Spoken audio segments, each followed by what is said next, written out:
Hi friends, ఇక్కడ కొంతమంది విద్యార్థులు కూర్చొని ఉన్నారు కదా. ఈ భోజనాలు వీళ్ళకేం వడ్డించట్లేదు. ఈరోజు సండే కాబట్టి వీళ్ళకి నేను చిన్న టెస్ట్, అదే క్విజ్ పెట్టదలుచుకున్నా. మరి వీళ్ళ యొక్క టాలెంట్ ఎలా ఉంటుందో చదువుల్లో బయట విషయాలకు వచ్చేసరికి కొంతమంది మరి సామర్థ్యం ఉండదు.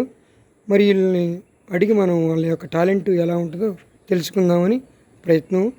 సరే, ఫస్ట్ క్వశ్చన్ నెంబర్ 1. బహుశా ప్రాణవాయువు అని ఏ వాయువుని అంటారు?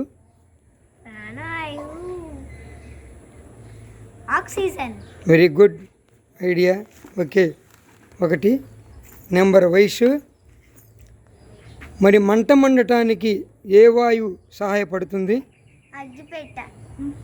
తప్పు, రాంగ్ ఆన్సర్. రిషిత, మంట మండటానికి సహాయపడే వాయువు ఏది? News paper. వాయువు నేను అడిగింది. Wrong answer. పూర్ణ, మనం మంట మండిస్తాం కదా, మండటానికి ఒక వాయువు అనేది మనకి సహాయపడుతుంది. ఆ వాయువు తప్పు. బహుశా తప్పు. వీళ్ళందరికీ తెలీదు. కాదు, ఆక్సిజనే. మంట మండటానికి కూడా ఉపయోగపడేది ఆక్సిజన్ వాతావరణంలో ఉంటేనే మనకి మంట మండటానికి ఉపయోగపడిద్ది. ఆక్సిజన్ లేకపోతే మంట అనేది మండదు. సరే, ఓకే. రిషిత, 3వ క్వశ్చన్.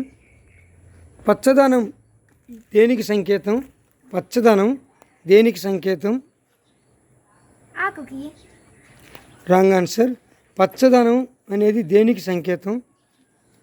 బళ్ళు కదలడానికి. తప్పు. బహుశా పచ్చదనం అనేది దేనికి సంకేతం? ఆక్సిజన్. తప్పు. చెట్లే దేనికి సంకేతం?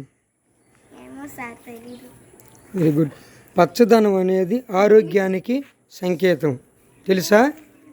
ఓకే, అది. హాయ్ ఫ్రెండ్స్, చూచారుగా. అంటే కొంతమంది పిల్లలు చదువుల్లో చురుగ్గా ఉన్నా బయట విషయాలకు వచ్చేసరికి మరి చాలా తక్కువగా ఉంటారు. మరి నెక్స్ట్ వీడియోలో వీళ్ళు ఇంప్రూవ్ అవుతారని కోరుకుంటూ, వీడియో నచ్చితే లైక్ చేయండి, షేర్ చేయండి, సబ్స్క్రైబ్ చేసుకోండి. బాయ్.